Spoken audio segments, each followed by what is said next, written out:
ಒಂದು ದಿನ ಒಬ್ಬ ಹುಡುಗ ಮಾಡಿ ಮೇಲೆ ಕುತ್ಕೊಂಡು ಬನಾನಾ ತಿಂದ್ಮೇಲೆ ಕೆಳಗಡೆಗೆ ಸಿಪ್ಪೆ ಬಿಸಾಕ್ ಬಿಡ್ತಾನೆ. ಇದೇನಪ್ಪ ಸಿಪ್ಪೆ ಬಿದ್ದಿರೋ ಸೌಂಡ್ ಬರ್ಲಿಲ್ಲ ಅಂತ ಹೋಗಿ ಚೆಕ್ ಮಾಡಿದಾಗೆ ಅವನಿಗೆ ಗೊತ್ತಾಗುತ್ತೆ ಅಲ್ಲೊಂದು ಟೈಮ್ ಟ್ರಾವೆಲ್ ಪೋರ್ಟಲ್ ಐತೆ ಅಂತ. ಆಕ್ಚುಲಿ ಹೇಳ್ಬೇಕಂದ್ರೆ ಅವನ ಬ್ರದರ್ ಅವನಿಗಿಂತ 2 years ದೊಡ್ಡವನಾಗಿರ್ತಾನೆ. ಆದ್ರೆ ಆ ಟೈಮ್ ಟ್ರಾವೆಲ್ ಒಳಗಡೆಗೆ ಹೋದ್ಮೇಲೆ ಅವ್ರ ಅಣ್ಣ ಇವನ್ಗಿಂತ ದೊಡ್ಡವನಾಗೋಗ್ಬಿಟ್ಟಿರ್ತಾನೆ. ಅವಾಗ ಆ ಹುಡುಗನಿಗೆ ಗೊತ್ತಾಗೋ ವಿಷಯ ಏನಪ್ಪಾ ಅಂದ್ರೆ ಅವನು 2000 ಇಂದ 2025ಗೆ ಬಂದ್ಬಿಟ್ಟಿರ್ತಾನೆ ಅಂತ. ಮತ್ತೆ ಏನಾಯ್ತು ಅಂತ ಈ ವಿಡಿಯೋದಲ್ಲಿ ನೋಡೋಣ. ಅಂದಂಗೆ ಮೂವಿ ಹೆಸರು ಸಾಲ್ಟಾ ಅಂತ 2023 ಅಲ್ಲಿ ರಿಲೀಸ್ ಆಗಿರೋದು. ಇನ್ನ ಮೂವಿ ಕಡೆ ಹೋಗೋದಕ್ಕೆ ಮೊದಲು ನಮ್ ಕಡೆಯಿಂದ ಒಂದು ಚಿಕ್ಕ ರಿಕ್ವೆಸ್ಟ್. ಬೇರೆ ಯೂಟ್ಯೂಬರ್ಸ್ ಎಕ್ಸ್ಪ್ಲೇನ್ ಮಾಡದೇ ಇರೋ ಮೂವೀಸ್ ನಾವ್ ಎಕ್ಸ್ಪ್ಲೇನ್ ಮಾಡ್ತೀವಿ. ಆ ವಿಡಿಯೋಸ್ ನ ನೀವು ಮಿಸ್ ಮಾಡ್ದಿರಾ ನೋಡ್ಬೇಕಂದ್ರೆ ನಮ್ ಚಾನಲ್ ನ ಸಬ್ಸ್ಕ್ರೈಬ್ ಮಾಡ್ಬೇಕು. ಸಬ್ಸ್ಕ್ರೈಬ್ ಮಾಡಿದ್ರಲ್ಲ ಡನ್. ಇನ್ನ ಮೂವಿ ಕಡೆ ಹೋಗೋಣ. ಮೂವಿ ಓಪನಿಂಗ್ ಸೀನ್ ಅಲ್ಲೇ ನಮ್ಗೆ ಟಿಯೋ ಅನ್ನೋ ಒಬ್ಬ ತೀಟೆ ಹುಡುಗನನ್ನ ತೋರಿಸ್ತಾರೆ. ನಿಜ ಹೇಳ್ಬೇಕಂದ್ರೆ ಅವನಿಗೆ ಕೊಟ್ಟಿರೋ ಹೋಮ್ ವರ್ಕ್ ನ ಅವನ ಫ್ರೆಂಡ್ಸ್ ಗೆ ಆಟ ಆಡೋ ಸಾಮಾನ್ ಕೊಡ್ತೀನಿ ಅಂತ ಹೇಳ್ಬಿಟ್ಟು ಟೀಚರ್ ಕೊಟ್ಟಿರೋ ಹೋಮ್ ವರ್ಕ್ ನ ಬೇರೆಯವ್ರ ಹತ್ರ ಮಾಡಿಸ್ತಾ ಇರ್ತಾನೆ. ಇನ್ನ ಕ್ಲಿಯರ್ ಕಟ್ ಆಗಿ ಹೇಳ್ಬೇಕಂದ್ರೆ ಇವನ ಮನೆಯಲ್ಲಿ ಇವನ ರೂಮ್ ಗೆ ಯಾವತ್ತೂ ಸೀದಾ ಹೋಗಿರೋದಿಲ್ಲ. ಕಿಟಕಿಯಲ್ಲೇ ಹತ್ಕೊಂಡೆ ಅವನ ರೂಮ್ ಗೆ ಹೋಗ್ತಾ ಇರ್ತಾನೆ. ಹೀಗೆ ಒಂದು ದಿನ ಟಿಯೋ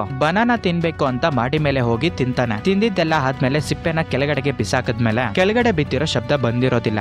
ಸಿಪ್ಪೆ ಬಿಸಾಕಿದ್ರು ಕೂಡ ಶಬ್ದ ಬರ್ಲಿಲ್ವಲ್ಲ ಅಂತ ಮೇಲೆಯಿಂದ ಕೆಳಗಡೆಗೆ ನೋಡ್ತಾನೆ. ಅಲ್ಲಿ ಅವನಿಗೆ ಏನು ಕಾಣಿಸ್ತಿರೋದಿಲ್ಲ. ಅದಕ್ಕೆ ಕೆಳಗಡೆಗೆ ಬಂದು ಚೆಕ್ ಮಾಡ್ತಾನೆ. ಅಲ್ಲಿ ಬನಾನಾ ಸಿಪ್ಪೆ ಕಾಣಿಸ್ತಿರೋದಿಲ್ಲ. ಮತ್ತೆ ಹಿಂದಕ್ಕೆ ಬಂದು ಅವನ ಹತ್ರ ಇರೋ ಸ್ಕೇಟಿಂಗ್ ಬೋರ್ಡ್ ನ ಕೆಳಗಡೆಗೆ ಬಿಸಾಕ್ ಬಿಡ್ತಾನೆ. ಲಿಟ್ರಲಿ ಹೇಳ್ಬೇಕಂದ್ರೆ ಆ ಸ್ಕೇಟಿಂಗ್ ಬೋರ್ಡ್ ಗಾಲಿಯಲ್ಲೇ ಮಾಯ ಆಗೋಗ್ಬಿಡುತ್ತೆ. ಟಿಯೋಗೆ ಅದನ್ನ ನೋಡಿ ಇನ್ನ ಇಂಟ್ರೆಸ್ಟ್ ಅನ್ನೋದು ಜಾಸ್ತಿ ಆಗುತ್ತೆ. ಅದಕ್ಕೆ ಪಕ್ಕದಲ್ಲೇ ಇರೋ ಒಂದು ಕಲ್ನ ಎತ್ಕೊಂಡು ಕೆಳಗಡೆಗೆ ಬಿಸಾಕ್ ಬಿಡ್ತಾನೆ. ಅದನ್ನು ಕೂಡ ಗಾಲಿಯಲ್ಲಿ ಮಾಯ ಆಗೋಗ್ಬಿಡುತ್ತೆ. ಈ ಪೋರ್ಟಲ್ ಬಗ್ಗೆ ಅವ್ರ ಅಣ್ಣ ಆಗಿರೋ ಆಸ್ಕರ್ ಹತ್ರ ಶೇರ್ ಮಾಡ್ಕೋಬೇಕು ಅಂತ ಅವ್ರ ಅಣ್ಣ ಹತ್ರಕ್ಕೆ ಬರ್ತಾನೆ. ನಿಜ ಹೇಳ್ಬೇಕಂದ್ರೆ ಇವರಿಬ್ರಿಗೂ ತಂದೆ ತಾಯಿ ಇರೋದಿಲ್ಲ. ಇವರಿಬ್ರು ಇವಾಗ ಅವರ ಅಜ್ಜಿ ಮನೆಯಲ್ಲಿ ವಾಸ ಮಾಡ್ತಿರ್ತಾರೆ. ಅದನ್ನು ಅಲ್ಲದೆ ಆಸ್ಕರ್ ಇವಾಗ ಟಿಯೋ ಮೇಲೆ ತುಂಬಾ ಕೋಪದಲ್ಲಿರ್ತಾನೆ. ಅದಕ್ಕೆ ರೀಸನ್ ಏನಪ್ಪಾ ಅಂದ್ರೆ ಇವ್ರಮ್ಮ ಬರ್ದಿರೋ ಪುಸ್ತಕನ ಟಿಯೋ ಅರ್ಧಾಕ್ಬಿಟ್ಟು ರಾಕೆಟ್ ಪೇಪರ್ ನ ಮಾಡ್ಕೊಂಡಿರ್ತಾನೆ. ಅದಕ್ಕೆ ಆಸ್ಕರ್ ಟಿಯೋ ಮೇಲೆ ತುಂಬಾ ಕೋಪದಲ್ಲಿರ್ತಾರೆ. ಆದ್ರೂ ಕೂಡ ಟಿಯೋ ಅವ್ರ ಅಣ್ಣ ಹತ್ರಕ್ಕೆ ಬಂದ್ಬಿಟ್ಟು ಈ ಪೋರ್ಟಲ್ ಬಗ್ಗೆ ಹೇಳೋದಕ್ಕೆ ಪ್ರಯತ್ನ ಮಾಡ್ತಾನೆ. ಆಸ್ಕರ್ ಅದನ್ನ ಕೇಳಿಸ್ಕೊಂಡು ಇವ್ನು ನನ್ ಜೊತೆ ಕಾಮಿಡಿ ಮಾಡ್ತಿದ್ದಾನೆ ಅಂತ ಅನ್ಕೊಂತಾನೆ. ಇಲ್ಲೇ ನಮ್ಗೆ ಗೊತ್ತಾಗೋ ವಿಷಯ ಏನಪ್ಪಾ ಅಂದ್ರೆ ಇವ್ರ ಅಮ್ಮನೂ ಕೂಡ ಸೈಂಟಿಸ್ಟ್. ಈ ಟೈಮ್ ಟ್ರಾವೆಲ್ ಬಗ್ಗೆ ರಿಸರ್ಚ್ ಮಾಡ್ತಿರ್ತಾಳೆ. ಈ ಪರಿಶೋಧನೆ ಮಾಡ್ತಿರುವಾಗ್ಲೇ ಅವ್ರಮ್ಮ ಕಲ್ದೋಗ್ಬಿಟ್ಟಿರ್ತಾರೆ. ಆದ್ರೆ ಟಿಯೋ ಏನ್ ಅನ್ಕೊಂತಾ ಇರ್ತಾನಪ್ಪ ಅಂದ್ರೆ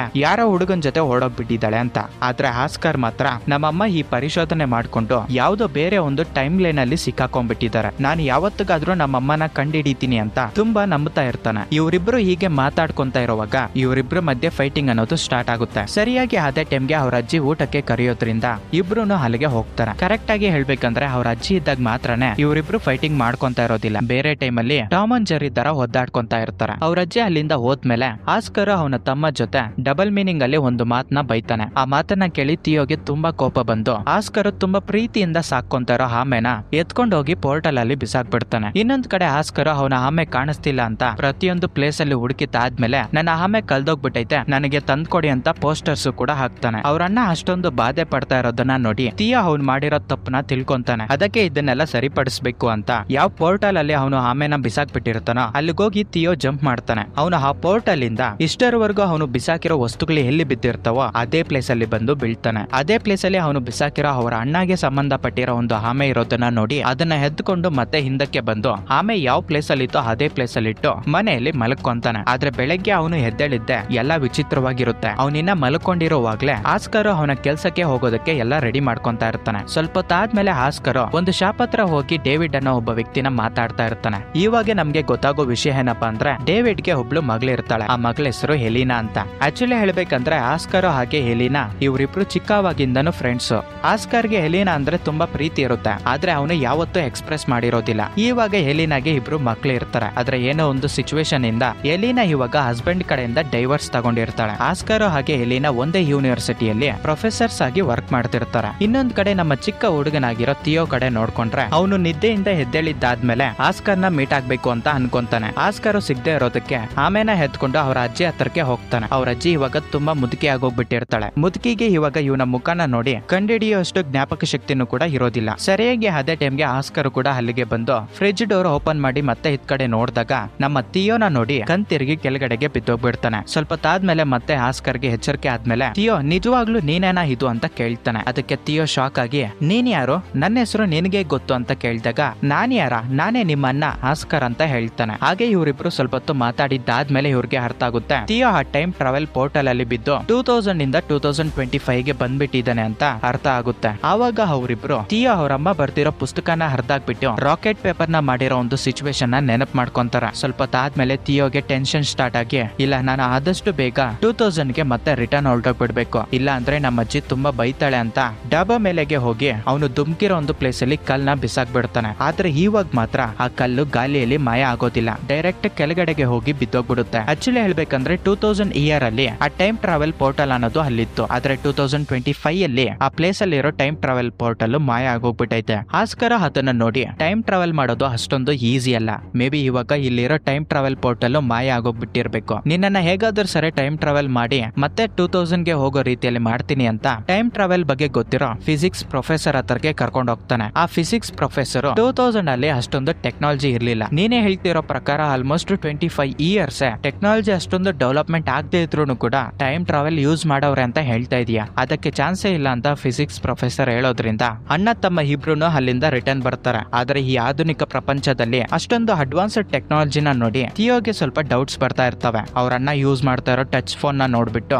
ಇದೇನಿದು ಕೈಯಲ್ಲಿ ಇಟ್ಕೊಂಡಿದ್ಯಾ, ಇದರಿಂದ ನಾವ್ ಏನ್ ಮಾಡ್ಬೋದು ಅಂತ ಕೇಳ್ತಾನೆ. ಆವಾಗ ಅವ್ರ ಅಣ್ಣ ಇದ್ಕೊಂಡು ಮೊದಲ ತರ ಹಳೆ ಫೋನ್ ಟೈಪ್ ಅಲ್ಲಿ ನಂಬರ್ಸ್ ನ ತಿರುಗಿಸಬೇಕಾಗಿರೋ ಅವಶ್ಯಕತೆ ಇಲ್ಲ, ಇವಾಗ ಜಸ್ಟ್ ಟಚ್ ಮಾಡಿದ್ರೆ ಸಾಕು, ನೀನು ಯಾರಿಗೆ ಕಾಲ್ ಮಾಡ್ಬೇಕಂತ ಅನ್ಕೊಂತ ಇದೆಯೋ ಅವ್ರಿಗೆ ಕಾಲ್ ಮಾಡಬಹುದು ಅಂತ ಹೇಳ್ತಾನೆ. ನಂತರ ಆಸ್ಕರ್ ತಮ್ಮನ ಸಮಾಧಾನ ಮಾಡಿ ಮನೆಗೆ ಕರ್ಕೊಂಡು ಹೋಗ್ತಾನೆ. ಆವಾಗ ಆಸ್ಕರ್ ಇದ್ಕೊಂಡು ನಾವಿಬ್ರು ಆದಷ್ಟು ಬೇಗ ಟೈಮ್ ಟ್ರಾವೆಲ್ ಪೋರ್ಟಲ್ ಬಗ್ಗೆ ತಿಳ್ಕೋಬೇಕು ಅಂತ ಅವರ ಮನೆಯಲ್ಲಿರೋ ಎಲ್ಲ ಪುಸ್ತಕಗಳನ್ನ ಹುಡುಕ್ತಾ ಇರುವಾಗ ಥಿಯೋ ಅವ್ರ ಅಣ್ಣಗೆ ಹೇಳ್ತಾನೆ. ಆಕ್ಚುಲಿ ಹೇಳ್ಬೇಕಂದ್ರೆ ಅಮ್ಮ ಬರ್ದಿರೋ ಒಂದು ಪುಸ್ತಕನ ನಾನು ಅರ್ಧಕ್ ಬಿಟ್ಟು ರಾಕೆಟ್ ಮಾಡ್ತಾ ಇದ್ನಲ್ಲ, ಆವಾಗ ನನಗೆ ಅಮ್ಮ ಕೈಯಿಂದ ಬರ್ದಿರೋ ಒಂದು ಪೇಪರ್ ಸಿಕ್ಕಿತ್ತು, ನಿನ್ ಜೊತೆ ಆಟ ಆಡ್ಕೋಬೇಕು ಅಂತ ಆ ಪೇಪರ್ ನ ಒಂದು ಪುಸ್ತಕದಲ್ಲಿ ಇಟ್ಟಿದ್ದೆ, ಆ ಪುಸ್ತಕನ ಇವಾಗ ನಾವ್ ಎತ್ಕೊಂಡ್ರೆ ಈ ಟೈಮ್ ಟ್ರಾವೆಲ್ ಪೋರ್ಟಲ್ ಬಗ್ಗೆ ಏನಾದ್ರೂ ಗೊತ್ತಾಗ್ಬೋದು ಅಂತ ಥಿಯೋ ಹೇಳ್ತಾನೆ. ಅವರ ಮನೆಯಲ್ಲೆಲ್ಲ ಹುಡುಕಾಡ್ತಾರೆ, ಆದ್ರೆ ಅವ್ರಿಗೆ ಬೇಕಾಗಿರೋ ಪುಸ್ತಕ ಸಿಗೋದಿಲ್ಲ. ಅದಕ್ಕೆ ಅವ್ರ ಅಜ್ಜಿ ಹತ್ರ ಹೋಗ್ಬಿಟ್ಟು ಅಮ್ಮ ಬರ್ದಿರೋ ಪುಸ್ತಕ ಎಲ್ಲ ಐತೆ ಅಂತ ಕೇಳಿದಾಗೆ ಅವ್ರಿಗೆ ಗೊತ್ತಾಗುತ್ತೆ ಅವ್ರ ಅಜ್ಜಿ ಆ ಪುಸ್ತಕನ ಡೇವಿಡ್ಗೆ ಮಾರಾಕ್ ಬಿಟ್ಟಿದ್ದಾಳೆ ಅಂತ. ಮಾರನೇ ದಿನ ಬೆಳಗ್ಗೆ ಆಸ್ಕರ್ ಅವನ ತಮ್ಮನ ಹತ್ರಕ್ಕೆ ಬಂದು ನಾನು ಇವಾಗ ಡೇವಿಡ್ ಅಂಕಲ್ ಮನೆಗೆ ಹೋಗ್ತಾ ಇದ್ದೀನಿ, ಆ ಪುಸ್ತಕನ ಎತ್ಕೊಂಡ್ ಬರೋವರೆಗೂ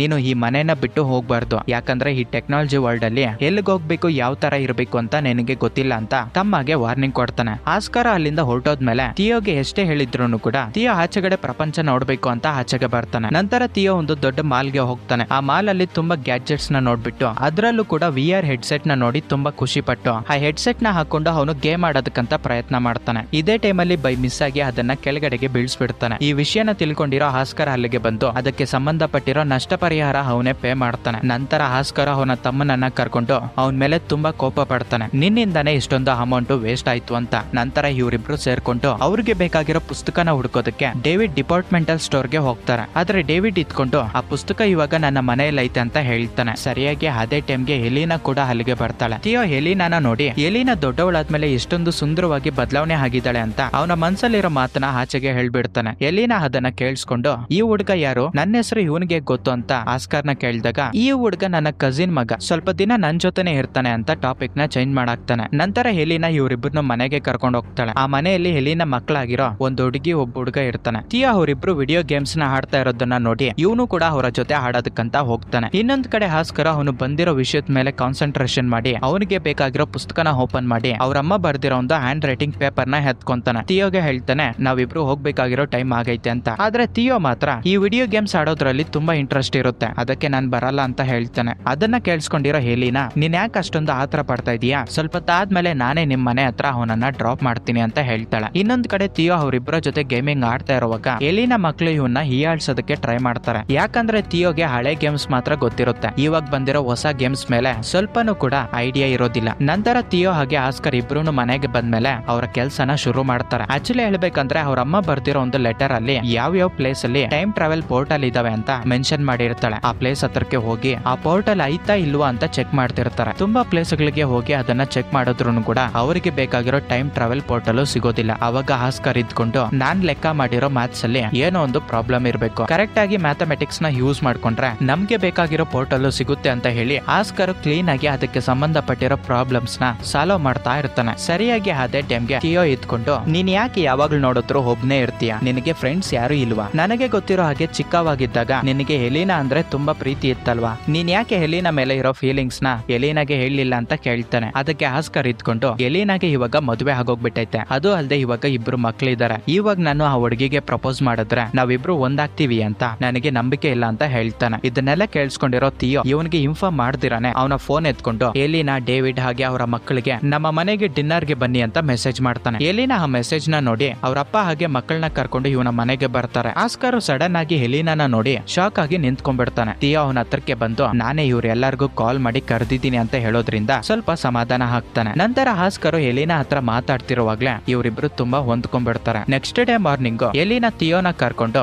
ಒಂದು ಶಾಪಿಂಗ್ ಮಾಲ್ಗೆ ಹೋಗ್ತಾಳೆ. ಅವನಿಗೆ ಹೊಸ ಬಟ್ಟೆ ಕೊಡಿಸ್ಬೇಕು ಅಂತ. ಅವನು ಹೊಸ ಬಟ್ಟೆನ ಹಾಕೊಂತ ಇರುವಾಗ ಟಿಯೋ ಫುಟ್ಬಾಲ್ ಬಗ್ಗೆ ಫನ್ನಿಯಾಗಿ ಕಮೆಂಟ್ರಿನ ಕೊಡ್ತಾ ಇರ್ತಾನೆ. ಅದನ್ನ ಕೇಳಿಸ್ಕೊಂಡಿರೋ ಎಲಿನಾಗೆ ಚಿಕ್ಕವಾಗ ಟಿಯೋ ತರನೇ ಇವನು ಕಮೆಂಟ್ರಿ ಕೊಡ್ತಿದ್ದಾನೆ ಅಂತ ಅನ್ಕೊಂಡು ಅವನ ಹತ್ರಕ್ಕೆ ಹೋಗಿ ನೋಡ್ದಾಗೆ ಎಲಿನಾಗೆ ಅರ್ಥ ಆಗುತ್ತೆ. ತುಂಬಾ ವರ್ಷಗಳಿಂದ ನೀನು ಮನೇನ ಬಿಟ್ಟು ಹೊರಟೋಗ್ಬಿಟ್ಟಿದ್ದೆ, ಆದ್ರೆ ಇವಾಗೂ ನೀನು ನೋಡೋದಕ್ಕೆ ಅದೇ ರೀತಿ ಇದೆಯಾ, ಅದು ಹೇಗ್ ಸಾಧ್ಯ ಅಂತ ಹಗ್ ಮಾಡ್ಕೊಂಡು ಕೇಳಿದಾಗ ಆವಾಗ ಟಿಯೋ ಹೇಳ್ತಾನೆ, ನಾನು ಟೈಮ್ ಪೋರ್ಟಲ್ ಅಲ್ಲಿ ತುಮುಕ್ಬಿಟ್ಟೆ. ನಾನು 2000 ಇಂದ ಡೈರೆಕ್ಟ್ ಆಗಿ 2025 ಗೆ ಬಂದ್ಬಿಟ್ಟಿದೀನಿ. ಅದಕ್ಕೆ ನನ್ನ ಏಜ್ ಆವಾಗ ಎಷ್ಟಾಯ್ತು ಇವಾಗೂ ಅಷ್ಟೇ ಐತೆ ಅಂತ ಎಲಿನಾ ಹತ್ರ ಹೇಳ್ತಾನೆ. ಇದನ್ನೆಲ್ಲ ಕೇಳಿಸ್ಕೊಂಡಿರೋ ಎಲಿನಾಗೆ ಇನ್ನು ಡೌಟೇ ಇರುತ್ತೆ. ಅವಳ ಕಣ್ ಮುಂದೆನೆ ಪ್ರೂಫ್ ಇದ್ರೂನು ಕೂಡ ಅವಳ ಕೈಯಲ್ಲಿ ನಂಬೋದಕ್ಕಾಗಲ್ಲ. ಅದಕ್ಕೆ ಆಸ್ಕರ್ ಹತ್ರ ಬಂದ್ಬಿಟ್ಟು ಅವನೇ ನಿನ್ನ ತಮ್ಮ ಅಂತ ಹೇಳೋದಕ್ಕೆ ಪ್ರೂಫ್ ಏನು ಅಂತ ಕೇಳಿದಾಗ ಆವಾಗ ಆಸ್ಕರ್ ಡಾಬಾ ಮೇಲೆ ನಿಂತ್ಕೊಂಡು ಒಂದು ಕಲ್ನ ಕೆಳಗಡೆಗೆ ಬಿಸಾಕ್ಬಿಡ್ತಾನೆ. ಆದ್ರೆ ಈ ಸತಿ ಆ ಕಲ್ಲು ಕೆಳಗಡೆಗೆ ಬಿದ್ದೋಗ್ದಿರಾ ಮತ್ತೆ ಜಂಪ್ ಆಗುತ್ತೆ. ಅದನ್ನ ನೋಡಿ ಆಸ್ಕರ್ ಎಲಿನಾಗೆ ಈ ಟೈಮ್ ಪೋರ್ಟಲ್ ಬಗ್ಗೆ ಎಕ್ಸ್ಪ್ಲೇನ್ ಮಾಡ್ತಾನೆ. ಈ ಪೋರ್ಟಲ್ ಅಲ್ಲಿ 3 ಟೈಪ್ಸ್ ಆಫ್ ಪೋರ್ಟಲ್ ಇರ್ತವೆ. ಫಸ್ಟ್ ಒಂದ್ ಏನಪ್ಪಾ ಅಂದ್ರೆ ಒಂದು ಕಾಲದಿಂದ ಇನ್ನೊಂದು ಕಾಲಕ್ಕೆ ಅವರು ಜರ್ನಿನ ಮಾಡಬಹುದು. ಸೆಕೆಂಡ್ ಒಂದ್ ಏನಪ್ಪಾ ಅಂದ್ರೆ ಆ ಪೋರ್ಟಲ್ ಅಲ್ಲಿ ಜಂಪ್ ಮಾಡಿದ್ರೆ ಅದು ಎಲ್ಲಿಗೆ ಕರ್ಕೊಂಡು ಹೋಗುತ್ತೆ ಅಂತ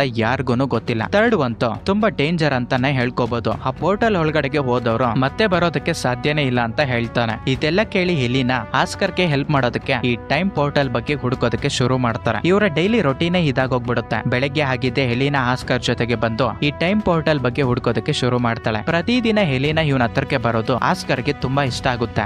ಆದ್ರೆ ಎಲಿನಾಗೆ ಯಾವ್ದೋ ಒಂದು ಕಡೆ ಈ ಟೈಮ್ ಪೋರ್ಟಲ್ ಬಗ್ಗೆ ಹುಡುಕೋದು ಇಷ್ಟ ಇರೋದಿಲ್ಲ. ಇವಳಿಗೊಂದು ಡೌಟ್ ಏನಪ್ಪಾ ಅಂದ್ರೆ ಇವಾಗ ಟೈಮ್ ಪೋರ್ಟಲ್ ನ ಹುಡುಕಿ ಆಸ್ಕರ್ ಹಾಗೆ ಟಿಯೋ ಹಿಂದಕ್ಕೆ ಹೊರಟೋಗ್ಬಿಟ್ರೆ ಇವಾಗ ನಡೀತಾ ಇರೋ ಸಿಚುವೇಶನ್ಸ್ ಬದಲಾಗ್ತಾವೇನೋ ಅಂತ ಭಯ. ಇವರ ಮಕ್ಕಳು ಹುಟ್ಟುತ್ತಾ ಇರ್ಬೋದು, ಇವಾಗಿರೋ ಸಿಚುವೇಶನ್ಸ್ ಬದಲಾಗ್ಬೋದು ಅಂತ ಎಲಿನಾಗೆ ಸ್ವಲ್ಪ ಭಯ ಇರುತ್ತೆ. ಯಾಕಂದ್ರೆ ಎಲಿನಾಗೆ ಅವರ ಮಕ್ಕಳು ಅಂದ್ರೆ ತುಂಬಾ ಪ್ರೀತಿ. ಇದನ್ನೆಲ್ಲ ಕೇಳಿಸ್ಕೊಂಡು ಆಸ್ಕರ್ ಪಾಸ್ಟ್ ಹಾಗೆ ಪ್ರೆಸೆಂಟ್ ಯಾವ್ದು ಚೇಂಜ್ ಆಗ್ದಿರಾನೆ ಟೈಮ್ ಪೋರ್ಟಲ್ ಒಳಗಡೆಗೆ ನಾವು ಹೇಗ್ ಹೋಗೋದು ಅಂತ ಹುಡ್ಕೋಣ ಅಂತ ಮಾತು ಕೊಡ್ತಾನೆ. ಇದನ್ನೆಲ್ಲ ಕೇಳಿಸ್ಕೊಂಡಿರೋ ಟಿಯೋಗೆ ಒಂದು ಐಡಿಯಾ ಬರುತ್ತೆ. ಅದಕ್ಕೆ ಅವ್ರ ಅಮ್ಮ ಬರ್ದಿರೋ ಪುಸ್ತಕದಲ್ಲಿರೋ ಕೋಆರ್ಡಿನೇಟ್ಸ್ ನ ಉಪಯೋಗ ಮಾಡ್ಕೊಂಡು ಎಲಿನ ಮಕ್ಕಳ ಹತ್ರ ಸಹಾಯ ತಗೊಂತಾನೆ. ಇವನ ಉದ್ದೇಶದ ಪ್ರಕಾರ ಇವರ ಮಕ್ಕಳ ಸಹಾಯ ತಗೊಂಡು ನಾನೇನಾದ್ರೂ ಪಾಸ್ಟ್ ಗೆ ಹೋದ್ರೆ ಅವರು ಮತ್ತೆ ಫ್ಯೂಚರ್ ಅಲ್ಲಿ ಹುಟ್ಟುತ್ತಾರೆ ಅಂತ ನಂಬಿಕೆ ಇರುತ್ತೆ. ಇದೇ ಒಂದು ರೀಸನ್ ಗೆ ಅವರ ಸಹಾಯ ತಗೊಂಡು ಇನ್ನೊಂದು ಪೋರ್ಟಲ್ ನ ಹುಡ್ಕೋದಕ್ಕಂತ ಹೋಗಿ ಒಂದು ನದಿ ಹತ್ರ ಒಂದು ಪೋರ್ಟಲ್ ನ ಕಂಡು ಹಿಡಿತಾರೆ. ಟಿಯೋ ಪ್ರಕಾರ ನೋಡ್ಕೊಂಡ್ರೆ ಇದೊಂದು ಪೋರ್ಟಲ್, ನಾನು ಇದ್ರಿಗೆ ಜಂಪ್ ಮಾಡಿದ್ರೆ ನಾನು ನನ್ನ ಪಾಸ್ಟ್ ಗೆ ಹೊರಟೋಗ್ಬಿಡ್ತೀನಿ ಅಂತ ನಂಬಿಕೆ ಇರುತ್ತೆ. ಟಿಯೋ ಆ ಪೋರ್ಟಲ್ ಗೆ ದುಮ್ಕ್ತಾನೆ. ಎಲಿನ ಮಕ್ಕಳಿಗೆ ಬೇರೆ ದಾರಿ ಇಲ್ದೇ ಇರೋ ಒಂದು ರೀಸನ್ ಗೆ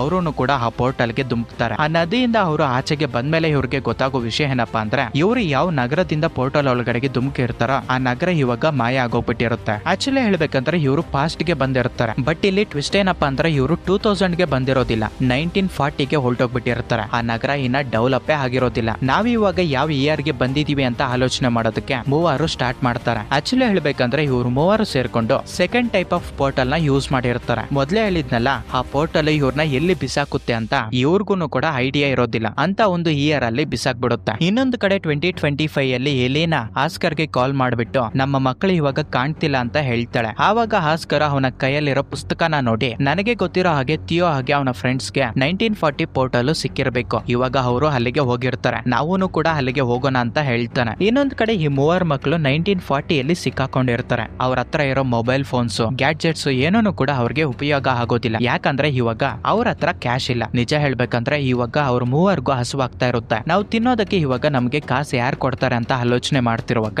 ಮೂವರ್ಗೂ ಒಂದು ಐಡಿಯಾ ಬರುತ್ತೆ. ಅವ್ರ ಹತ್ರ ಇರೋ ಟೆಕ್ನಾಲಜಿನ ಉಪಯೋಗ ಮಾಡ್ಕೊಂಡು ಒಂದು ಮ್ಯಾಜಿಕ್ ನ ಮಾಡಿ ಅದರಿಂದ ಹಣ ಸಂಪಾದನೆ ಮಾಡೋಣ ಅಂತ. ಈ ಹುಡುಗಿ ಕಣ್ ಮುಚ್ಕೊಂಡು ಕಿವಿಯಲ್ಲಿ ಬ್ಲೂಟೂತ್ ನ ಹಾಕೊಂಡಿರ್ತಾಳೆ. ಅಲ್ಲಿರೋರ್ಗೆ ಯಾರಿಗೂ ಕಾಣದಿರಾ ಇವಳ ತಮ್ಮ ಫೋನ್ ಇಟ್ಕೊಂಡು ಕಾಲ್ ಮಾಡಿ ಒಂದ್ ಹತ್ರ ಕುತ್ಕೊಂಡಿರ್ತಾನೆ. ಇನ್ನೊಂದ್ ಕಡೆ ನಮ್ಮ ಟಿಯೋ ಬೋರ್ಡ್ ಮೇಲೆ ಒಂದು ಅಕ್ಷರನ ಬರ್ತು ಬೇಕಾದ್ರೆ ನೋಡಿ ಈ ಬೋರ್ಡ್ ಅಲ್ಲಿ ಏನೈತಿ ಅಂತ ಆ ಹುಡುಗಿ ಹೇಳ್ತಾಳೆ ಅಂತ ಮ್ಯಾಜಿಕ್ ಶೋನ ಸ್ಟಾರ್ಟ್ ಮಾಡ್ತಾರೆ. ಆಕ್ಚುಲಿ ಹೇಳ್ಬೇಕಂದ್ರೆ ಈ ಬೋರ್ಡ್ ಅಲ್ಲಿ ಏನೈತಿ ಅಂತ ಈ ಹುಡುಗಿ ತಮ್ಮ ನೋಡಿ ಫೋನ್ ಮುಖಾಂತರ ಬ್ಲೂಟೂತ್ ಗೆ ಮೆಸೇಜ್ ನ ಸೆಂಡ್ ಮಾಡ್ತಾ ಇರ್ತಾನೆ. ಅದನ್ನ ಕೇಳಿಸ್ಕೊಂಡು ಆ ಹುಡುಗಿ ಆ ಬೋರ್ಡ್ ಮೇಲೆ ಏನೈತಿ ಅಂತ ಸ್ಪಷ್ಟವಾಗಿ ಹೇಳ್ತಿರ್ತಾಳೆ. ಇದನ್ನೆಲ್ಲ ನೋಡಿ ಅಲ್ಲಿರೋ ಜನಗಳು ಈ ಹುಡುಗಿಗೆ ಏನೋ ಒಂದು ಪವರ್ಸ್ ಇರ್ಬೇಕು, ಅದಕ್ಕೆ ಕಣ್ ಮುಚ್ಕೊಂಡು ಇಲ್ಲಿ ಏನೈತೆ ಅಂತ ಹೇಳ್ತಿದ್ದಾಳೆ ಅಂತ ಎಲ್ಲರೂ ಖುಷಿ ಪಟ್ಟು ಚಪ್ಪಾಳೆ ತಟ್ಟಿ ಅವ್ರಿಗೆ ಬೇಕಾಗಿರೋ ಹಣವನ್ನ ಕೊಡ್ತಾರೆ. ಸರಿಯಾಗಿ ಅದೇ ಟೈಮ್ಗೆ ಪೊಲೀಸರು ಕೂಡ ಇಲ್ಲಿ ಪರ್ಮಿಷನ್ ತಗೊಂಡಿರ ಇವರು ಮ್ಯಾಜಿಕ್ ಶೋನ ಹೇಗೆ ನಡೆಸ್ತಿದ್ದಾರೆ ಅಂತ ಅವ್ರನ್ನ ಹಿಡ್ಕೊಳ್ಳೋದಕ್ಕಂತ ಅಲ್ಲಿಗೆ ಬರ್ತಾರೆ. ಟಿಯೋ ಅವ್ರನ್ನ ನೋಡ್ಬಿಟ್ಟು ಅವರ ಫ್ರೆಂಡ್ಸ್ ಗೆ ಇನ್ಫಾರ್ಮ್ ಮಾಡ್ತಾನೆ, ಪೊಲೀಸರು ಬರ್ತಿದ್ದಾರೆ, ನಾವ್ ಇಲ್ಲಿಂದ ಓಡೋಗ್ಬಿಡ್ಬೇಕು ಅಂತ. ಅವ್ರು ಮೂವರು ಅಲ್ಲಿಂದ ಓಡೋಗ್ತಾ ಇರೋವಾಗ ಯಾರೋ ಒಬ್ಬ ಅನ್ನೋನ್ ಪರ್ಸನ್ ಬಂದು ಈ ಮೂವರು ಮಕ್ಕಳನ್ನ ಕಿಡ್ನಾಪ್ ಮಾಡ್ಕೊಂಡು ಎತ್ಕೊಂಡು ಹೊರಟೋಗ್ಬಿಡ್ತಾನೆ. ಇನ್ನೊಂದ್ ಕಡೆ ಆಸ್ಕರ್ ಹಾಗೆ ಎಲಿನಾಗೆ 2000 ಇಯರ್ ಗೆ ಹೋಗ್ಬೇಕಾಗಿರೋ ಟೈಮ್ ಟ್ರಾವೆಲ್ ಪೋರ್ಟಲ್ ಪೋರ್ಟಲ್ ಸಿಗುತ್ತೆ. ಇಬ್ರು ಕೈ ಹಿಡ್ಕೊಂಡು ಪೋರ್ಟಲ್ ಗೆ ಜಂಪ್ ಮಾಡ್ತಾರೆ. ಇದನ್ನೆಲ್ಲ ನೋಡಿ ಹೆಲಿನಾಗೆ ನಾನೇನಾದ್ರೂ ಕನ್ಸಲ್ಲಿ ಇದೀನ ಅಂತ ಆಶ್ಚರ್ಯ ಪಡ್ತಾಳೆ. ಇಲ್ಲಿ ಇವ್ರಿಗೆ ಇನ್ನೊಂದು ಟ್ವಿಸ್ಟ್ ಏನಪ್ಪಾ ಅಂದ್ರೆ ಥಿಯೋ ಮಿಸ್ಸಿಂಗ್ ಪೋಸ್ಟರ್ಸ್ ಅವ್ರಿರೋ ಪ್ಲೇಸ್ ಅಲ್ಲಿ ತುಂಬ್ಕೊಂಡ್ಬಿಟ್ಟಿರ್ತವೆ. ಇವಾಗ 1940 ನೋಡ್ಕೊಂಡ್ರೆ ಆ ಕಿಡ್ನಾಪ್ ಮಾಡಿರೋ ವ್ಯಕ್ತಿ ಗವರ್ನಮೆಂಟ್ ಗೆ ವಿರುದ್ಧವಾಗಿ ಹೋರಾಡ್ತಾ ಇರೋ ಒಂದು ಗ್ಯಾಂಗ್ ಹತ್ರಕ್ಕೆ ಈ 3 ಮಕ್ಕಳನ್ನ ಎತ್ಕೊಂಡು ಹೋಗ್ತಾನೆ. ಆ ಗ್ಯಾಂಗ್ ಲೀಡರ್ ಈ 3 ಮಕ್ಕಳನ್ನ ನೋಡಿ ಇವ್ರನ್ನ ಯಾಕೆ ನೀನು ಇಲ್ಲಿಗೆ ಕರ್ಕೊಂಡ್ ಬಂದಿದ್ಯಾ ಅಂತ ಕೇಳಿದಾಗ ಈ 3 ಮಕ್ಕಳಿಗೂ ನಾವು ಯೂಸ್ ಮಾಡ್ತಾ ಇರೋ ಸೀಕ್ರೆಟ್ ಕೋಡ್ ಗೊತ್ತು ಅಂತ ಹೇಳ್ತಾನೆ. ಆಕ್ಚುಲಿ ಹೇಳ್ಬೇಕಂದ್ರೆ ಪೊಲೀಸರು ಬರೋವಾಗ ಥಿಯೋ ಅವರ ಫ್ರೆಂಡ್ಸ್ ಗೆ ಪೊಲೀಸರು ಬರ್ತಿದ್ದಾರೆ ಅಂತ ವಿಸಿಲ್ ಹಾಕಿ ಹೇಳ್ತಾನೆ. ಆ ವಿಸಿಲ್ ಸೌಂಡ್ ಈ ಗ್ಯಾಂಗ್ ಸೀಕ್ರೆಟ್ ಕೋಡ್ ಆಗಿರುತ್ತೆ. ಅದಕ್ಕೆ ಆ ವ್ಯಕ್ತಿ ಈ 3 ಮಕ್ಕಳನ್ನ ಎತ್ಕೊಂಡು ಇಲ್ಲಿಗೆ ಬಂದಿರ್ತಾನೆ. ಆ ವಿಷಯನ ಕೇಳಿಸ್ಕೊಂಡು ಸರಿಯಾಗಿ ಅದೇ ಟೈಮ್ಗೆ ಒಂದು ಹುಡುಗಿ ಅಲ್ಲಿಗೆ ಬರ್ತಾಳೆ. ಆ ಹುಡುಗಿನ ನೋಡಿದಾಗ ಥಿಯೋಗೆ ಗೊತ್ತಾಗುತ್ತೆ ಅವನ ಅಜ್ಜಿನೇ ಎಂಗೇಜ್ ಅಲ್ಲಿ ಇದ್ದಾಗ ಈ ಹುಡುಗಿ ಅಂತ. ನಿಜಕ್ಕೂ ಹೇಳ್ಬೇಕಂದ್ರೆ ಥಿಯೋಗೆ ವಿಸಿಲ್ ಹಾಕೋದನ್ನ ಅವರ ಅಜ್ಜಿನೇ ಇವನ್ಗೆ ಕಳ್ಸಿಕೊಟ್ಟಿರ್ತಾಳೆ. ಆ ಹುಡುಗಿನೇ ನಮ್ಮ ಅಜ್ಜಿ ಅಂತ ಥಿಯೋ ಅಲ್ಲಿರೋರ್ಗೆ ಹೇಳೋದಿಲ್ಲ. ಯಾಕಂದ್ರೆ ಅಲ್ಲಿರೋರ್ಗೆ ಯಾರಿಗೂ ಕೂಡ ಟೈಮ್ ಟ್ರಾವೆಲ್ ಪೋರ್ಟಲ್ ಬಗ್ಗೆ ಸ್ವಲ್ಪನೂ ಕೂಡ ಐಡಿಯಾ ಇರೋದಿಲ್ಲ. ನಾನು ಇವಾಗ ಅದ್ರ ಬಗ್ಗೆ ಹೇಳಿದ್ರೆ ನನ್ನನ್ನ ಹುಚ್ಚ ಅಂತ ಅನ್ಕೊಂತಾರೆ ಅಂತ ಅಲ್ಲಿರೋರ್ಗೆ ಹೇಳ್ತೀರಾ ಥಿಯೋ ಅವರ ಅಜ್ಜಿನ ಹೋಗಿ ಹಗ್ ಮಾಡ್ಕೊಂತಾನೆ. ಇಲ್ಲೇ ನಮ್ಗೆ ಗೊತ್ತಾಗೋ ವಿಷಯ ಏನಪ್ಪಾ ಅಂದ್ರೆ ಆ ಗ್ಯಾಂಗ್ ಗವರ್ನಮೆಂಟ್ ಗೆ ವಿರುದ್ಧವಾಗಿ ಕೆಲಸ ಮಾಡ್ತಾ ಇದ್ರು ಕೂಡ ಒಂದು ಒಳ್ಳೆ ಸಾಮ್ರಾಜ್ಯಕ್ಕೋಸ್ಕರ ಇವರು ಹೋರಾಟ ಮಾಡ್ತಾ ಇರ್ತಾರೆ. ಅಂದ್ರೆ ಒಳ್ಳೆ ಗವರ್ನಮೆಂಟ್ ಬರ್ಬೇಕು ಅಂತ. ಆ ಗ್ಯಾಂಗ್ ಅಲ್ಲಿರೋ ಯಾರಿಗೂ ಕೂಡ ಈ ಮಕ್ಕಳನ್ನ ಹತ್ಯೆ ಮಾಡ್ಬೇಕು ಅಂತ ಐಡಿಯಾ ಇರೋದಿಲ್ಲ. ಅಂದ್ರೆ ಪ್ರೆಸೆಂಟ್ ಗೆ ಹೇಳ್ಬೇಕಂದ್ರೆ ಈ 3 ಮಕ್ಕಳು ಇವಾಗ ಗ್ಯಾಂಗ್ ಅಲ್ಲಿ ಇದ್ರು ಕೂಡ ಅವ್ರಿಗೆ ಅಪಾಯ ಇರೋದಿಲ್ಲ, ಸೇಫ್ ಹ್ಯಾಂಡ್ ಅಲ್ಲಿ ಇದಾರೆ ಅಂತ ಹೇಳ್ಕೋಬಹುದು. ಇವಾಗ 2000 ಅಲ್ಲಿರೋ ಆಸ್ಕರ್ ಹಾಗೆ ಹೆಲಿನ ಕಡೆ ನೋಡ್ಕೊಂಡ್ರೆ ಅವರ ಮನೆಯಲ್ಲಿ ಥಿಯೋ ಇರ್ಬೋದು ಅಂತ ಅವರ ಮಕ್ಕಳನ್ನ ಹುಡ್ಕೋದಕ್ಕಂತ ಆಸ್ಕರ್ ಮನೆಗೆ ಹೋಗ್ತಾರೆ. ಅಲ್ಲಿ ಹುಡುಕ್ತಾ ಇರೋ ಒಂದು ಟೈಮ್ ಅಲ್ಲೇ ಸಡನ್ ಆಗಿ ಯಾವ್ದೋ ಒಂದು ಶಬ್ದ ಬರುತ್ತೆ. ಅದಕ್ಕೆ ಇಬ್ರು ಹೋಗಿ ಕಬೋರ್ಡ್ ಅಲ್ಲಿ ಬಚ್ಚಿಕೊಂತಾರೆ. ಅಲ್ಲಿಗೆ ಬಂದಿರೋದು ಬೇರೆ ಯಾರು ಅಲ್ಲ, ಆಸ್ಕರ್ ಚಿಕ್ಕವಾಗಿದ್ದಾಗ ಅವನ ತಮ್ಮ ಇವಾಗ ಹೊರಡೋಗ್ಬಿಟ್ಟಿದ್ದಾನೆ ಅಂತ ಬೆಡ್ ಮೇಲೆ ಮಲ್ಕೊಂಡು ಕಣ್ಣಲ್ಲಿ ನೀರ್ ಹಾಕೊಂತ ಇರ್ತಾನೆ. ದೊಡ್ಡ ಆಸ್ಕರ್ ಚಿಕ್ಕ ಆಸ್ಕರ್ ಅಳ್ತಾ ಇರೋದನ್ನ ನೋಡಿ ದೊಡ್ಡ ಆಸ್ಕರ್ ಕೂಡ ಕಣ್ಣಲ್ಲಿ ನೀರ್ ಹಾಕೊಂತಾನೆ. ಇವಾಗ 1940 ನೋಡ್ಕೊಂಡ್ರೆ ಈ 3 ಚಿಕ್ಕ ಮಕ್ಕಳು ಕೂಡ ಈಸಿಯಾಗಿ ಅವರ ಗ್ಯಾಂಗ್ ಜೊತೆ ಸೇರ್ಕೊಂಡು ಜೀವನ ಮಾಡೋದನ್ನ ಕಲ್ತ್ಕೊಂಡಿರ್ತಾರೆ. ಯಾಕಂದ್ರೆ ಅವ್ರಿಗೆ ಗೊತ್ತಾಗೋಗ್ಬಿಟ್ಟಿರುತ್ತೆ ನಾವ್ ಇವಾಗ ಬೇರೆ ಪೋರ್ಟಲ್ ನ ಉಪಯೋಗ ಮಾಡ್ಕೊಂಡು ಮತ್ತೆ ನಮ್ಮ ಟೈಮ್ ಲೈನ್ ಗೆ ಹೋಗೋದಕ್ ಆಗಲ್ಲ ಅಂತ. ನಾನು ಇವಾಗ ನಮ್ಮ ಅಜ್ಜಿ ಜೊತೆ ಇದ್ದೀನಿ ಅಂತ. ನಿಜಕ್ಕೂ ಹೇಳ್ಬೇಕಂದ್ರೆ ಇವಾಗ ಯುವತಿ ಆಗಿರೋದ್ರಿಂದ ನಾನು ಇವಾಗ ನಮ್ಮ ಅಜ್ಜಿ ಜೊತೆ ಇದ್ದೀನಿ ಅಂತ ಆ ಮಕ್ಳು ಇವಾಗ ಈಸಿಯಾಗಿ ಅವ್ರಿಗೆ ಹೊಂದ್ಕೊಂಡು ಅವರ ಡೈಲಿ ರೊಟೀನ್ ನ ರೂಢಿ ಮಾಡ್ಕೊಂತಾರೆ. ಸರಿಯಾಗಿರೋ ಒಂದು ಟೈಮ್ ನ ನೋಡ್ಕೊಂಡು ಥಿಯೋ ಅವ್ರ ಅಜ್ಜಿ ಹತ್ರ ಹೇಳ್ತಾನೆ, ನಾವೆಲ್ಲರೂ ಸೇರಿ ಒಂದು ಫೋಟೋನ ತಗೊಳ್ಳೋಣ. ನೀವು ಎಷ್ಟೇ ಮುದುಕಿ ಆದ್ರೂ ಕೂಡ ಈ ಫೋಟೋನ ಫ್ರೇಮ್ ಮಾಡ್ಕೊಂಡು ನಿಮ್ ಜೊತೆನೆ ಇರೋ ಹಾಗೆ ನೋಡ್ಕೊಳ್ಳಿ ಅಂತ. ಆ ಫೋಟೋನ ತೆಗೆದಿದ್ದ ನೆಕ್ಸ್ಟ್ ಸೆಕೆಂಡ್ ಗೆ 2000 ಅಲ್ಲಿರೋ ಆಸ್ಕರ್ ಹಾಗೆ ಹೆಲಿನಾಗೆ ಅವರ ಅಜ್ಜಿ ಫೋಟೋ ಹೋಗಿ ಥಿಯೋ ಅವರ ಫ್ರೆಂಡ್ಸ್ ಅವರ ಜೊತೆಗೆ ಅವರ ಅಜ್ಜಿ ಇರೋ ಫೋಟೋ ಪ್ರತ್ಯಕ್ಷ ಆಗುತ್ತೆ. ಇಲ್ಲಿ ಥಿಯೋ ಇನ್ನೊಂದು ಪ್ಲಾನ್ ಹಾಕಿರ್ತಾನೆ. ಆ ಫೋಟೋ ಮೇಲೆ ಇವ್ರು ಬಂದಿರೋ ಒಂದು ಟೈಮ್ ಪೋರ್ಟಲ್ ಎಲ್ಲೈತೆ ಅಂತ ಕೋಆರ್ಡಿನೇಟ್ಸ್ ನ ಮೆನ್ಷನ್ ಮಾಡಿರ್ತಾನೆ. ಅದನ್ನ ನೋಡಿ ಆಸ್ಕರ್ ಆ ಕೋಆರ್ಡಿನೇಟ್ಸ್ ನ ಫಾಲೋ ಮಾಡ್ಕೊಂಡು ಇವಾಗ ನಾವು ಮತ್ತೆ 2025 ಗೆ ಹೋಗಿ ಅವ್ನ್ ಕೊಟ್ಟಿರೋ ಕೋಆರ್ಡಿನೇಟ್ಸ್ ನ ಫಾಲೋ ಮಾಡ್ಕೊಂಡು ಮತ್ತೆ ನಾವು 1940 ಗೆ ಹೋಗ್ಬೇಕು ಅಂತ ಅವ್ರು ಬಂದಿರೋ ಒಂದು ಪೋರ್ಟಲ್ ನ ಉಪಯೋಗ ಮಾಡ್ಕೊಂಡು ಮತ್ತೆ 2025 ಗೆ ಬಂದು ಥಿಯೋ ಫೋಟೋ ಮೇಲೆ ಬರ್ದಿರೋ ಕೋಆರ್ಡಿನೇಟ್ಸ್ ನ ಫಾಲೋ ಮಾಡ್ಕೊಂಡು ಆ ಪೋರ್ಟಲ್ ಎಂಟ್ರಿ ಹತ್ರಕ್ಕೆ ಹೋಗಿ ಆಸ್ಕರ್ ಹಾಗೆ ಹೆಲಿನಾ ಇಬ್ರು 1940 ಗೆ ಬರ್ತಾರೆ. ಅವ್ರ ಅಲ್ಲಿಗೆ ಬರೋದಷ್ಟಿಗೆ ಅವರ ಆಪೋಸಿಟ್ ಇಬ್ರು ವ್ಯಕ್ತಿಗಳು ಇರ್ತಾರೆ. ಥಿಯೋ ಅವರ ಅಜ್ಜಿ ಥಿಯೋ ಹಾಗೆ ಅವನ ಫ್ರೆಂಡ್ಸ್ ನ ಕರ್ಕೊಂಡು ಹೋಗೋದಕ್ಕಂತ ಅವ್ರ ಅಣ್ಣ ಒಂದು ಪ್ಲೇಸ್ ಗೆ ಬರ್ತಿದ್ದಾನೆ ಅಂತ ಅವರ ಗ್ಯಾಂಗ್ ಅವರ ಜೊತೆ ಹೇಳಿರ್ತಾಳೆ. ಅದಕ್ಕೆ ಇಬ್ರು ವ್ಯಕ್ತಿಗಳ ಅಲ್ಲಿಗೆ ಹೋಗಿ ಅವ್ರ ಅಜ್ಜಿ ಹೇಳ್ಕೊಟ್ಟಿರೋ ವಿಸಿಲ್ ನ ಹಾಕೋದ್ರಿಂದ ಆಸ್ಕರ್ಗೂ ಕೂಡ ಅವ್ರ ಅಜ್ಜಿ ಹೇಳ್ಕೊಟ್ಟಿರೋ ವಿಸಿಲ್ ಗೊತ್ತಿರುತ್ತೆ. ಅದನ್ನ ಹಾಕಿದ್ದಾದ್ಮೇಲೆ ಆ ಇಬ್ಬರು ವ್ಯಕ್ತಿಗಳು ಎಲಿನಾ ಹಾಗೆ ಆಸ್ಕರ್ನ ಅವರ ಪ್ಲೇಸ್ ಹತ್ರಕ್ಕೆ ಕರ್ಕೊಂಡ್ ಬರ್ತಾರೆ. ಎಲಿನಾ ಈ ಮಕ್ಕಳಿಗೆ ಏನೂ ಆಗಿಲ್ಲ ಅಂತ ನೋಡಿ ಅವರ ಮಕ್ಕಳನ್ನ ಹಗ್ ಮಾಡ್ಕೊಂಡು ತುಂಬಾ ಖುಷಿ ಪಡ್ತಾಳೆ. ಆದ್ರೆ ಇಲ್ಲೇ ನಮ್ಗೆ ಗೊತ್ತಾಗೋ ವಿಷಯ ಏನಪ್ಪಾ ಅಂದ್ರೆ ಥಿಯೋಗೆ ಇವಾಗ ಮತ್ತೆ ಹಿಂದಕ್ಕೆ ಹೋಗೋದು ಇಷ್ಟ ಇರೋದಿಲ್ಲ. ಅವನಿಗೆ ಇವಾಗ ಅವರ ಅಜ್ಜಿ ಜೊತೆ ಇರೋದು ತುಂಬಾ ಇಷ್ಟ ಆಗಿರುತ್ತೆ. ನಾನ್ ಮತ್ತೆ ಬರೋದಕ್ಕಾಗಲ್ಲ ಅಂತ ಒಂದ್ ಹತ್ರ ಕುತ್ಕೊಂಡಿರೋವಾಗ ಆಸ್ಕರ್ ಅವನ ಹತ್ರಕ್ಕೆ ಹೋಗ್ಬಿಟ್ಟು ನೀನ್ ಯಾಕೆ ಇಷ್ಟೊಂದು ಬಾಧೆ ಪಡ್ತಿದ್ಯಾ? ಆಕ್ಚುಲಿ ಹೇಳ್ಬೇಕಂದ್ರೆ ನೀನು 2000 ನನ್ನನ್ನ ಬಿಟ್ಟು ಹೊರಟೋದ್ಮೇಲೆ ನಾನು ಚಿಕ್ಕವಾಗಿದ್ದಾಗ ತುಂಬಾ ಬಾಧೆ ಪಟ್ಟಿದ್ದೀನಿ. ಒಬ್ಬಂಟಿಯಾಗಿ ಜೀವನ ಮಾಡೋದು ಎಷ್ಟು ಕಷ್ಟ ಅಂತ ನನಗೂನು ಗೊತ್ತು. ಇವಾಗ ನೀನು ಹೋಗ್ಲೇಬೇಕು ಅಂತ ಮಾತಾಡ್ತಾ ಇರ್ತಾನೆ. ಸರಿಯಾಗಿ ಅದೇ ಟೈಮ್ಗೆ ಆಸ್ಕರ್ ಅವರ ಅಜ್ಜಿ ಯಂಗರ್ ವರ್ಷನ್ ನೋಡಿ ಆಶ್ಚರ್ಯ ಪಡ್ತಾನೆ. ಅವನಿಗೆ ಎಲ್ಲಾ ವಿಷಯ ಗೊತ್ತಿರೋದ್ರಿಂದ ಅವರ ಅಜ್ಜಿ ಜೊತೆ ಏನು ಮಾತಾಡೋದಕ್ಕೆ ಹೋಗೋದಿಲ್ಲ. ನಂತರ ಇವರ ಕೆಲಸ ಏನಪ್ಪಾ ಅಂದ್ರೆ 2025 ಗೆ ಹೋಗೋ ಪೋರ್ಟಲ್ ನ ಹುಡ್ಕೋದು. ಅದನ್ನ ಹುಡ್ಕೋದಕ್ಕೆ ಶುರು ಮಾಡ್ತಾರೆ. ಅಲ್ಲಿಗೆ ಹೋಗೋದಕ್ಕೆ ಅವ್ರ ಅಜ್ಜಿ ಒಂದು ವ್ಯಾನ್ ಅಲ್ಲಿ ಕುತ್ತಿಸ್ತಾಳೆ. ಇವ್ರನ್ನ ಅಲ್ಲಿಗೆ ಕರ್ಕೊಂಡು ಹೋಗೋದು ಬೇರೆ ಯಾರು ಅಲ್ಲ, ಇವರ ತಾತಾನೆ. ಆದಷ್ಟು ಬೇಗನೆ ಆ ಪೋರ್ಟಲ್ ನ ಕಂಡ್ಕೊಂತಾರ ಅಂತ ಹೇಳ್ಕೋಬಹುದು. ಎಲ್ಲರೂ ಸೇರಿ ಆ ಪೋರ್ಟಲ್ ಇಂದ 2025 ಗೆ ರಿಟರ್ನ್ ಆಗ್ತಾರೆ. ನಿಮ್ಗೆಲ್ಲ ಗೊತ್ತಿರೋ ಹಾಗೆ ಆಸ್ಕರ್ ಹಾಗೆ ಹೆಲಿನಾ ಮೊದ್ಲೇ 2000 ಗೆ ಹೋಗೋ ಒಂದು ಪೋರ್ಟಲ್ ನ ಕಂಡುಕೊಂಡಿರ್ತಾರೆ. ಅದು ಒಂದು ಬಿಲ್ಡಿಂಗ್ ಹತ್ರ ಇರುತ್ತೆ. ಆಸ್ಕರ್ ಅವನ ತಮ್ಮನನ್ನ ಕರ್ಕೊಂಡು ನೀನ್ ಇವಾಗ 2000 ಗೆ ಹೋಗ್ಬೇಕು ಅಂತ ಹೇಳಿದಾಗ ನನಗೆ ಇವಾಗ ಮತ್ತೆ 2000 ಗೆ ಹೋಗ್ಬೇಕಂದ್ರೆ ಇಷ್ಟ ಆಗ್ತಿಲ್ಲ. ಯಾಕಂದ್ರೆ ಅಲ್ಲಿ ನನ್ನ ತಂದೆ ತಾಯಿ ಯಾರು ಇಲ್ಲ, ನಾನು ಒಬ್ಬಂಟಿ ಜೀವನ ಮಾಡ್ಬೇಕಾಗುತ್ತೆ ಅಂತ ಹೇಳ್ತಾನೆ. ಅದಕ್ಕೆ ಆಸ್ಕರ್ ಇದ್ಕೊಂಡು ನಿಜ ಹೇಳ್ಬೇಕಂದ್ರೆ ನೀನು ನನ್ನಿಂದ ಬಿಟ್ಟು ಹೊರಟೋದ್ಮೇಲೆ ನಾನು ಕೂಡ ಒಬ್ಬಂಟಿ ಜೀವನ ಮಾಡಿದ್ದೀನಿ. ನೀನೇನು ಭಯ ಪಡೋದಕ್ಕೆ ಹೋಗ್ಬೇಡ. ನೀನು ನನ್ನನ್ನ ಇವಾಗ ಯಾವ ರೀತಿ ಫೀಲ್ ಆಗ್ತಾ ಇದೆಯೋ ನಾನು ಚಿಕ್ಕವಾಗಿದ್ದಾಗ ಕೂಡ ಅದೇ ರೀತಿ ನಿನ್ನನ್ನ ಕೆಲಸನ ನಾನ್ ನೋಡ್ಕೊಂತೀನಿ ಅಂತ ಹೇಳಿ ಸಮಾಧಾನ ಮಾಡಿ 2000 ಇಯರ್ ಪೋರ್ಟಲ್ ಒಳಗಡೆಗೆ ಕಳಿಸ್ತಾನೆ. ಟಿಯೋ ಎಲ್ಲಾ ಪೋರ್ಟಲ್ಸ್ ತಿರ್ಗಾಡ್ಕೊಂಡು ಲಾಸ್ಟ್ ಗೆ ಅವನು ಯಾವ ಪೋರ್ಟಲ್ ಅಲ್ಲಿ ಜಂಪ್ ಮಾಡಿರ್ತಾನೋ ಆ ಪೋರ್ಟಲ್ ಇಂದ ಪ್ರೆಸೆಂಟ್ ಸಿಚುವೇಶನ್ ಗೆ ಬರ್ತಾನೆ. ಟಿಯೋ ಮತ್ತೆ ರಿಟರ್ನ್ ಬಂದಿರೋದನ್ನ ನೋಡಿ ಆಸ್ಕರು ಹಾಗೆ ಅವ್ರ ಅಜ್ಜಿ ತುಂಬಾ ಖುಷಿ ಪಡ್ತಾರೆ. ಟಿಯೋಗೆ ಬೇಕಾಗಿರೋ ಹಾಗೆ ಫುಡ್ ನ ರೆಡಿ ಮಾಡ್ಕೊಟ್ಟು ನೀನು ಇಷ್ಟು ದಿನ ಎಲ್ಲಿಗೋಗಿದ್ದೆ ಅಂತ ಅವ್ರ ಅಜ್ಜಿ ಕೇಳಿದಾಗ ನನ್ನನ್ನ ಒಂದು ಗ್ಯಾಂಗು ಕಿಡ್ನಾಪ್ ಮಾಡಿದ್ದು ಅಂತ ಸುಳ್ಳು ಹೇಳೋದಕ್ಕೆ ಪ್ರಯತ್ನ ಮಾಡ್ತಾನೆ. ಇನ್ನೊಂದು ಕಡೆ ಆಸ್ಕರು ನಿಜವಾಗ್ಲೂನೆ ಅವ್ರಮ್ಮ ಯಾರನ್ನ ಹಿಡ್ಕೊಂಡು ಹೊರಡೋಗ್ಬಿಟ್ಟಿದ್ದಾಳೆ ಅಂತ ಅನ್ಕೊಂಡು ಅವ್ರಮ್ಮ ಬರ್ದಿರೋ ಪುಸ್ತಕಗಳನ್ನ ಅರ್ಧಕದಕ್ಕೆ ಶುರು ಮಾಡ್ತಾನೆ. ಸರಿಯಾಗಿ ಅದೇ ಟೈಮ್ಗೆ ಟಿಯೋ ಅಲ್ಲಿಗೆ ಬಂದು ಇವನ ಜೀವನದಲ್ಲಿ ನಡೆದಿರೋ ಟೈಮ್ ಟ್ರಾವೆಲ್ ಪೋರ್ಟಲ್ ಬಗ್ಗೆ ಎಲ್ಲದನ್ನ ಎಕ್ಸ್ಪ್ಲೇನ್ ಮಾಡ್ತಾನೆ. ಇವನು ಎಷ್ಟೇ ಹೇಳಿದ್ರು ಕೂಡ ಆಸ್ಕರ್ ಇವನ ಮಾತುಗಳು ನಂಬೋದಿಲ್ಲ. ಲಾಸ್ಟ್ ಗೆ ಟಿಯೋ 2025 ಅಲ್ಲಿ ಯೂಸ್ ಮಾಡ್ತಾ ಇರೋ ಫೋನ್ ನ ಆಸ್ಕರ್ ಗೆ ತೋರ್ಸೋದ್ರಿಂದ ಆವಾಗ ಇವನು ಹೇಳ್ತಾ ಇರೋದೆಲ್ಲ ನಿಜ ಅಂತ ನಂಬ್ತಾನೆ. ಆದ್ರೆ ಇವಾಗ ಇವರಿಬ್ರು ಸೇರ್ಕೊಂಡು ಫ್ಯೂಚರು ಬೇಡ ಪಾಸ್ಟು ಬೇಡ ಪ್ರೆಸೆಂಟ್ ಅಲ್ಲಿ ಇಬ್ರು ತುಂಬಾ ಸಂತೋಷವಾಗಿ ಜೀವನ ಮಾಡಬೇಕು ಅಂತ ಡಿಸೈಡ್ ಆಗಿ ಇಬ್ರು ಒಂದಾಗ್ತಾರೆ. ಹಾಗೆ ದಿನಗಳು ಕಳೀತವೆ. ಮತ್ತೆ 2025 ಇಯರ್ ಅನ್ನೋದು ಬರುತ್ತೆ. ಟಿಯೋ ಹಾಗೆ ಅವರನ್ನ ದೊಡ್ಡವರಾಗಿರ್ತಾರೆ. ಇಬ್ರು ವಿಡಿಯೋ ಗೇಮ್ ಆಡ್ತಿರುವಾಗ ಡೋರ್ ನಾಕ್ ಮಾಡ್ತಾ ಇರೋ ಶಬ್ದ ಬರುತ್ತೆ. ಆವಾಗ ಟಿಯೋ ಅವ್ರ ಅಣ್ಣ ಹತ್ರ ಇನ್ಯಾರ್ ಬಿಡು ನಿನ್ನ ಗರ್ಲ್ ಫ್ರೆಂಡ್ ಬಂದಿರ್ತಾಳೆ, ಇವಾಗಾದ್ರೂ ನಿನ್ನ ಮನ್ಸಲ್ಲೇ ಸಮಾಧಿ ಮಾಡಿರೋ ಪ್ರೀತಿನ ನಿನ್ನ ಗರ್ಲ್ ಫ್ರೆಂಡ್ ಗೆ ಹೇಳೋದಕ್ಕೆ ಪ್ರಯತ್ನ ಮಾಡು ಅಂತ ಹೇಳ್ತಾನೆ. ಆಕ್ಚುಲಿ ಹೇಳ್ಬೇಕಂದ್ರೆ ಈ ಒಂದು ವಿಷಯವನ್ನ ಟಿಯೋ ಅವ್ರ ಅಣ್ಣ ಹತ್ರ ಹೇಳಿರೋದಿಲ್ಲ. ಯಾಕಂದ್ರೆ ಅದ್ರ ಬಗ್ಗೆ ಏನಾದ್ರೂ ಹೇಳಿದಿದ್ರೆ ಎಲಿನಾಗೆ ಅವರ ಮಕ್ಕಳು ಹುಟ್ಟುತ್ತಾ ಇರ್ಲಿಲ್ಲ. ಮೇ ಬಿ ಗೊತ್ತಾಗಿದ್ದಿದ್ರೆ ಇವಾಗ ಸಿಚುವೇಶನ್ ಬೇರೆ ತರ ಇರೋದು ಅಂತ ಹೇಳಿ ಟಿಯೋ ಅವ್ರ ಅಣ್ಣಗೆ ಈ ಒಂದು ವಿಷಯದ ಬಗ್ಗೆ ಮಾತ್ರ ಹೇಳಿರೋದಿಲ್ಲ. ನಂತರ ಆಸ್ಕರು ಹೋಗಿ ಡೋರ್ ನ ಓಪನ್ ಮಾಡ್ತಾನೆ. ಮತ್ತೆ ಇವರೆಲ್ಲರೂ ಸೇರ್ಕೊಂಡು ತುಂಬಾ ಸಂತೋಷವಾಗಿ ಜೀವನ ಮಾಡ್ತಿರೋ ಹಾಗೆ ತೋರಿಸಿ ಇಲ್ಲಿಗೆ ಈ ಮೂವಿ ಅನ್ನೋದು ಎಂಡ್ ಆಗುತ್ತೆ. ಮೂವಿ ನಿಮ್ಗೆ ಇಷ್ಟ ಆಯ್ತು ಅಂತ ಅನ್ಕೊಂತಾ ಇದ್ದೀನಿ. ಡಿಫ್ರೆಂಟ್ ಆಗಿರೋ ಕಾನ್ಸೆಪ್ಟ್ ಅಂತಾನೆ ಹೇಳ್ಕೋಬಹುದು. ಸ್ವಲ್ಪ ಫಾಸ್ಟ್ ಆಗಿ ಮಾಡ್ತಾ ಇದ್ದೀನಿ. ನನಗೆ ಎಂ.ಕಾಮ್ ಎಕ್ಸಾಮ್ಸ್ ಇರೋದ್ರಿಂದ ಸ್ವಲ್ಪ ಫಾಸ್ಟ್ ಆಗಿ ಮಾಡ್ತಾ ಇದ್ದೀನಿ. ಬಟ್ ಯಾವುದೇ ಪಾಯಿಂಟ್ಸ್ ಸ್ಕಿಪ್ ಮಾಡ್ತಿಲ್ಲ. ಫಾಸ್ಟ್ ಆಗಿದ್ರೆ ಕ್ಷಮಿಸಿ. ಇನ್ನೊಂದು 15 ಡೇಸ್ ಎಕ್ಸಾಮ್ಸ್ ಇದಾವೆ. ಎಕ್ಸಾಮ್ಸ್ ಆದ್ಮೇಲೆ ಮತ್ತೆ ಡೀಟೇಲ್ಡ್ ಆಗಿ ಎಕ್ಸ್ಪ್ಲೇನ್ ಮಾಡೋದಕ್ಕೆ ಟ್ರೈ ಮಾಡ್ತೀನಿ. Thanks for watching this video. Next ಇನ್ನೊಂದು ಇಂಟ್ರೆಸ್ಟಿಂಗ್ ಆಗಿರೋ ವಿಡಿಯೋದಲ್ಲಿ ಮೀಟ್ ಆಗೋಣ. ಸೈನಿಂಗ್ ಆಫ್ ನಿಮ್ಮ ವರ್ಧ.